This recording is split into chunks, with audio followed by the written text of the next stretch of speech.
Hello everyone, hi, and welcome to a new video. So I know that I haven't been vlogging, but now I'm here and I have my iced coffee and I'm ready to chat. So I guess you could say that a lot has changed. I have a new haircut, I have new glasses. You can't see them now, obviously, and then... Baby, I'm not even here. I'm a hallucination. So maybe not a lot has changed. Anyway, I've been reading a couple of great books these days and I'm gonna show them to you now. So firstly, I'm in my 5 a.m. waking up at 5 a.m. gym bro, productivity bro era and I've been reading Atomic Habits, so I'm here. It's actually a great book. If you're deterred by the stereotypes of the people who read this book, just know that you will get a lot of stuff and lessons from this book, and just don't mind all of those other things, I guess, that are associated with this book. So if you don't know, Atomic Habits is a nonfiction about creating systems and not goals, I guess. That's what I got from Rowena Chai's video, from whom I got this book recommendation from. So it talks about habit building and how it greatly affects your life and how it's the key to success, I guess. So yeah, Atomic Habits, really good so far. It's a great start to the year to be reading this, I guess, but I'm taking a while because I don't know if you're like this too. If I read a non-fiction, if it's not an audiobook, if it's not like a memoir, I just think that my brain is automatically configured to think that it's like for school, and who wants to read books for school, I guess. So, and then this isn't my kind of great literature era, but I love this world. Some of the characters in this world are my comfort characters and I just love them so much. So A Court of Wings and Ruin by S.J. Maas. I read the second book and now I'm reading the third book. I don't read the first book because honestly I don't like it anymore. I just read the second and the third book, and probably the fourth book, which is A Court of Frost and Starlight. And then the highlight of this video and why I made this video in the first place is this one, Showers of Luck by Nadia Ayesha. Yes, this book just sounds so good. It's thin, but if you can see, hold on.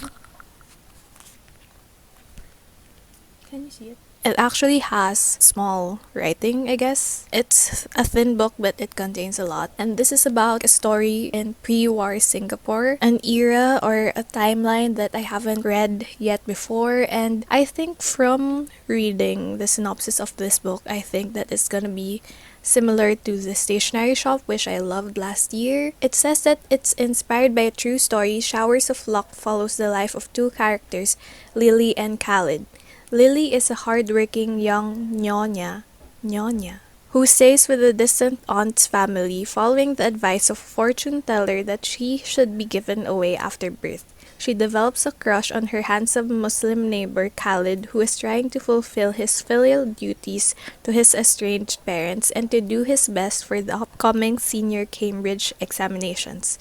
Spanning a period of 2 years in pre-war Singapore, against the backdrop of a world preparing to go to war, Lily and Khalid's paths intersect time and again. Consumed by their desires, the couple navigates societal judgment and challenge familial expectations in a brave attempt to start a new life together. So yeah, if you've read The Stationery Shop, doesn't it sound like that? Doesn't it feel like that?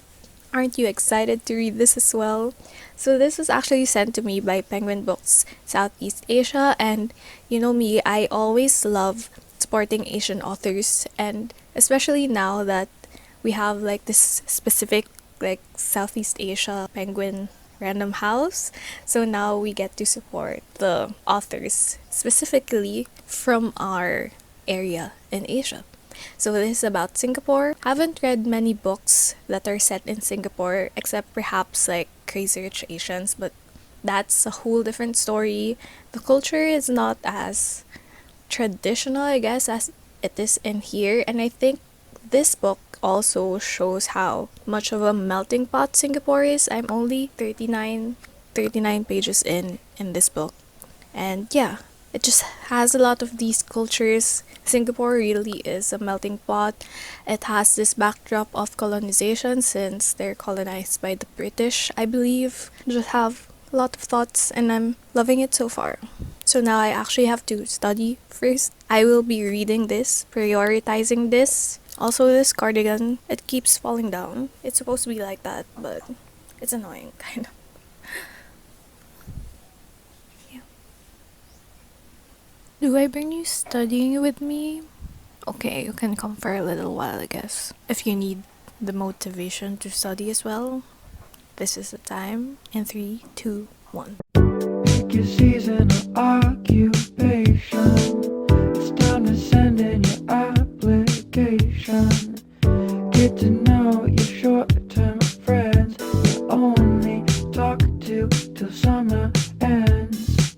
The best way to spend your day in it when you're only making $10 every 60 minutes. Let's clock out, you and me, wander around West County. Take my hand, shop and see, only get paid hourly. We can carpool, I can drive, listening to Jackson 5. We can make it. Hello everyone, so I'm charging my iPad now because it's like low bat. So I'm gonna read a few pages of Showers of Love. Yeah. Also, if you're curious as to what I'm studying, today I'm actually focusing on like economics, development economics, economic development, and economic growth, and yeah, those things like business models, economic models, all of those stuff that I actually hate, but I figured that it's better to just focus on that now. So, yeah. Wake up in my bed, same old roof over my head. You will never hear me complain, 'cause it's just a second long walk to my favorite place on the block, where I always go to escape. So I never need to roam to a home away from home, 'cause I'm fine right here. Hi guys, so I'm taking a little break from studying because I feel like I'm gonna go crazy if I don't stop.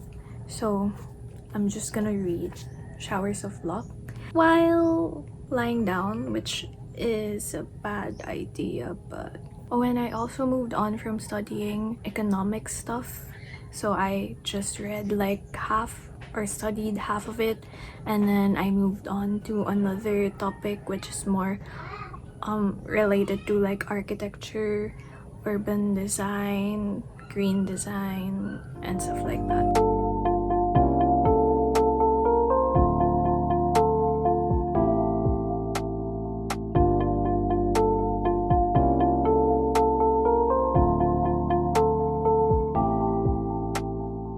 Hi guys, so I got these CD holders that I needed to put my CDs in so that I can actually use them. And now I'm just gonna put all the CDs in the CD holders.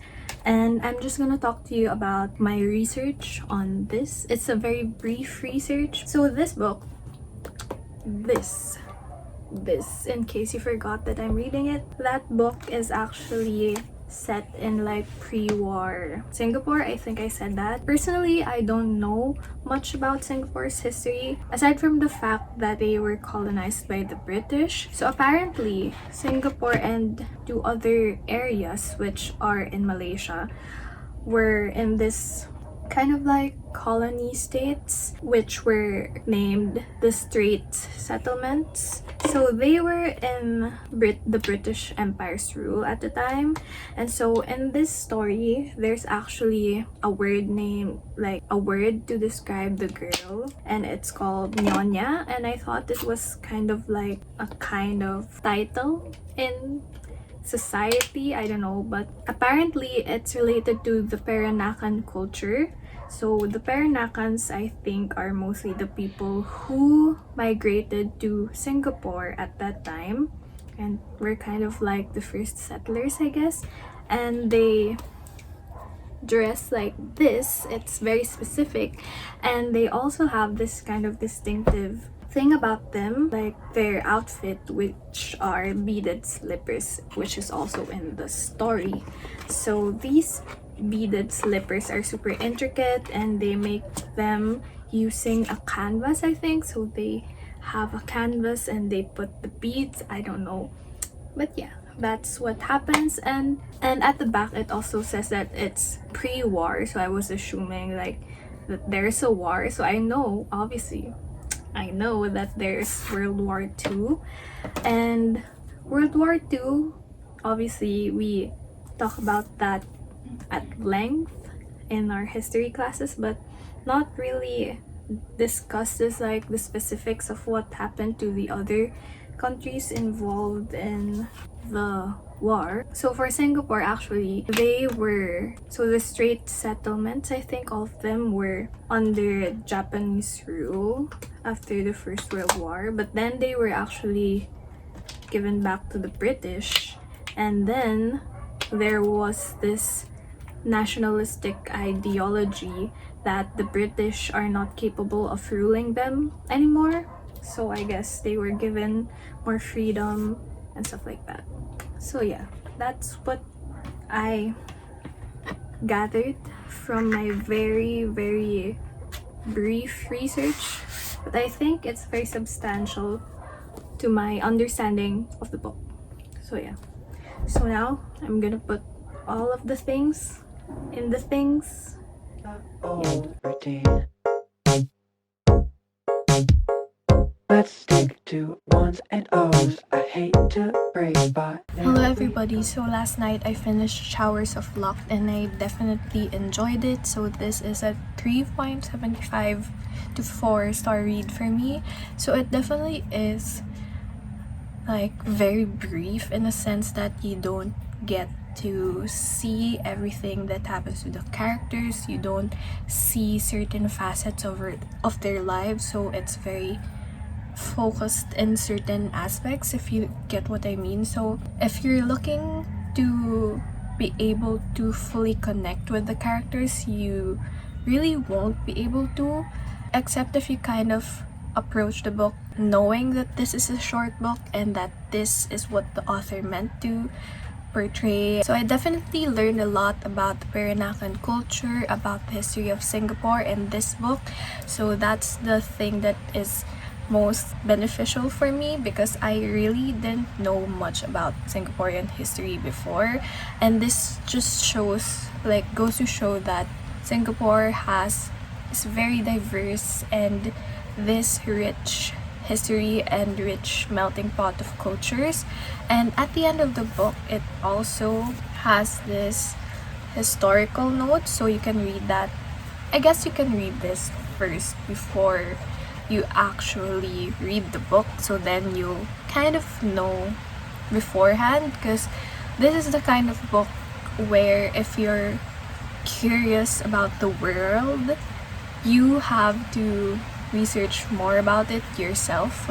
And it also shows that Singapore, before it was this developed country, or this country with an amazing airport and just like this kind of glamour, I guess you could say, about Singapore. Before that all happened, it faced a lot of trials and its people suffered as well under the hands of colonizers who were battling colonizers. So yeah, once again, people getting involved in a war that they don't really want. And what's also interesting is that this story is based on the author's grandfather and grandmother, who is probably the same culture as our characters, Khalid and Lily. And it was just so sweet, and so I guess you could say that it's short and sweet. It has 3 parts, I believe, and the last chapter you can kind of be like, whoa, that's surprising. But yeah, just approach the book in a way that it's a short book and it's meant to just show you specific parts of life. Oh, and also the author talks about Peranakan culture more in the historical and cultural note at the back. So if you want to read more about that first, you can go there. So anyway, that's it for this video, and thank you guys for watching. I hope you look at this beautiful book to know more about Southeast Asian history, Southeast Asian cultures, and all of that jazz. You're gonna learn a lot. Yes. 정말 감사합니다. Oh, baby, first